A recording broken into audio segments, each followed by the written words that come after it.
آج میں آپ کو قرآن مجید کی ایسی 2 آیات کے بارے میں بتاؤں گا۔ اگر کوئی شخص ٹریلین آف ڈالرز خرچ کر کے یا روئے زمین کی ساری دولت خرچ کر کے بھی ان 2 آیات کا علم لے تو بھی سستا سودا ہے۔ نبی اکرم رحمت عالم صلی اللہ علیہ وآلہ وسلم نے ارشاد فرمایا، اعطیت هذه الآیات من آخر البقرۃ من کنز تحت العرش لم یعطها نبی قبلی او کما قال علیہ السلام، کہ مجھے قرآن مجید کی 2 آیات ایسی دی گئی ہیں کہ جو عرش الہی کے نیچے جو خزانہ ہے اللہ تعالیٰ کی رحمتوں کا، برکتوں کا، اس خزانے میں سے لی کر مجھے دی گئی ہیں، اور مجھ سے قبل 1,24,000 کم و بیش انبیاء تشریف لائے، کسی نبی کو یہ خزانہ نہیں دیا گیا۔ تو وہ خزانہ جو عرش الہی کے نیچے تھا، اس میں سے یہ 2 آیات ہیں۔ تو آپ خود سوچئے، کیا روئے زمین کا سارا مال و متاع اس کا متبادل ہو سکتا ہے، اس کی قیمت ہو سکتا ہے؟ قطعاً نہیں۔ اس لیے یہ بہت قیمتی، عظیم اور انمول تحفہ ہے۔ آپ صلی اللہ علیہ وآلہ وسلم نے یہ بھی ارشاد فرمایا کہ تم ان آیات کو اپنی عورتوں کو اور اپنے بچوں کو سکھاؤ۔ ایک حدیث میں یوں فرمایا گیا کہ جو شخص رات کو 3 دن یہ آیات روزانہ پڑھے، یعنی ایک مرتبہ روز پڑھے 3 دن تک، تو اس گھر سے شیطان بھاگ جاتا ہے۔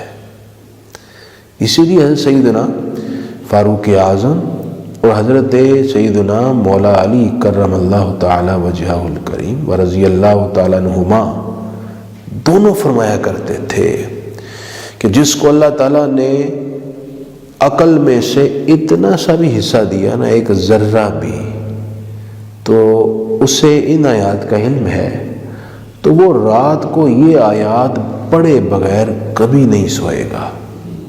وہ اتنا زور دیتے تھے کہ یہ آیات پڑھ کر سو۔ اس کے 2 بہت بڑے فائدے ہیں۔ ایک تو یہی جو آپ نے حدیث سنی کہ جو روزانہ پڑھے گا شیطان ٹھہر ہی نہیں سکتا، شیطان اپنی واردات نہیں کر پائے گا، اس شخص کو تکلیف نہیں دے پائے گا۔ دوسرا فائدہ یہ ہے کہ مشائخ طریقت فرماتے ہیں جو ان آیات کو رات روز پڑھے، اگر رات کسی وقت اس کی موت ہوئی تو اس کا ایمان پر خاتمہ ہوگا، وہ اپنا متاع حیات سب سے قیمتی دولت ایمان محفوظ لے کر جائے گا۔ حضرت عبداللہ بن عباس رضی اللہ تعالیٰ عنہما یہ بھی ارشاد فرماتے ہیں کہ جو رات ان آیات کو پڑھے تو یہ آیات تہجد کے بھی قائم مقام ہے، اللہ کریم اسے تہجد پڑھنے کا بھی ثواب دیتا ہے۔ اگرچہ تہجد کی ادائیگی کا اپنا لطف اور کیف ہے، وہ پڑھنا اپنی جگہ بہت سعادت کی بات ہے۔ یہ آیات کون سی ہیں؟ یہ سورہ بقرہ کی آخری 2 آیات ہیں۔ ان کو یاد کیجئے، خود بھی پڑھیں، اپنے بچوں سے رات کو سنیں، انہیں پڑھنے کا کہیں، اپنی ازواج کو یاد کروائیں۔ انشاءاللہ اس کی زندگی میں بہت برکت ہوگی، خیر ہوگی۔ آئیے ان آیات کا ترجمہ سماعت فرما لیں۔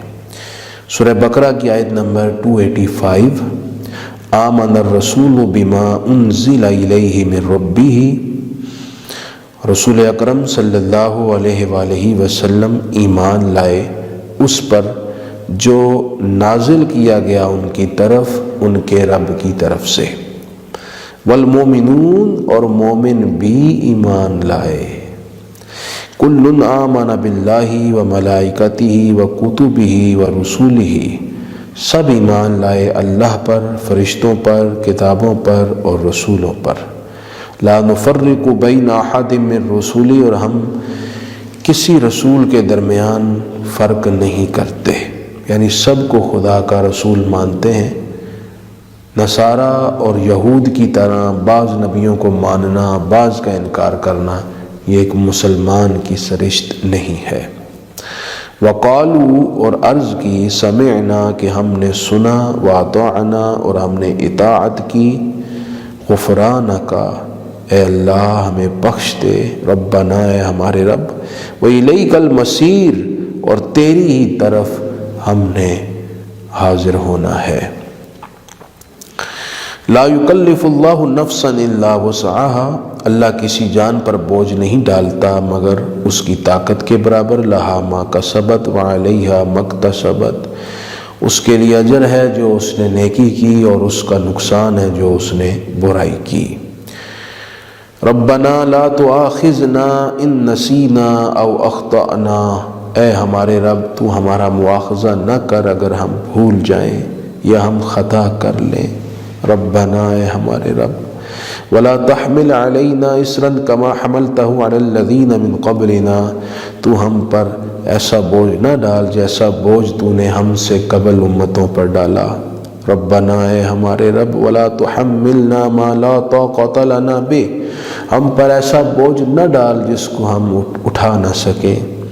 واعف عنا، ہم سے درگزر فرما، واغفر لنا، ہماری بخشش فرما، وارحمنا، ہم پر رحم فرما، انت مولانا، تو ہمارا مولا ہے، فانصرنا علی القوم الکافرین، تو ہماری کافروں کے خلاف جد و جہد پر مدد فرما۔ یہ آیات مقدسہ اپنے معنی اور مفہوم کے لحاظ سے بھی بڑی جامع ہے۔ اس میں ایک مومن کے کمال ایمان کا راز بھی موجود ہے کہ اس کے ایمان کا حسن کیا ہے، سب پر ایمان لاتا ہے، اور اس کے ساتھ ساتھ ایک خوبصورت دعا سکھائی گئی ہے، وہ دعا ضرور اپنی دعاؤں میں شامل رکھیں۔ جب بھی نماز پڑھیں نماز کے بعد یہ دعا کیا کریں، کیونکہ رب کریم شہنشاہ کائنات نے اپنے در پر دستک دینے والے گدھا کو سکھایا ہے کہ تو کس لفظ کے ساتھ مجھے پکار اور میرے دروازے پر دستک دے۔ یہ وہ آیات ہیں کہ عبداللہ بن عمر رضی اللہ تعالیٰ عنہ سے روایت ہے کہ رسول پاک تلقین فرماتے تھے کہ جب میت کو دفن کرو تو اس کے سرہانے کی طرف سورہ بقرہ کی ابتدائی آیات ہم المفلحون تک اور سورہ بقرہ کی آخری 2 آیتیں میت کے پاؤں کی جانب کھڑے ہو کر پڑھا کریں۔ یہ آیات ہیں سورہ بقرہ کی آیت نمبر 285 اور 86۔ اللہ کریم ہمیں یاد کرنے کی، پڑھنے کی، سمجھنے کی توفیق عطا فرمائے۔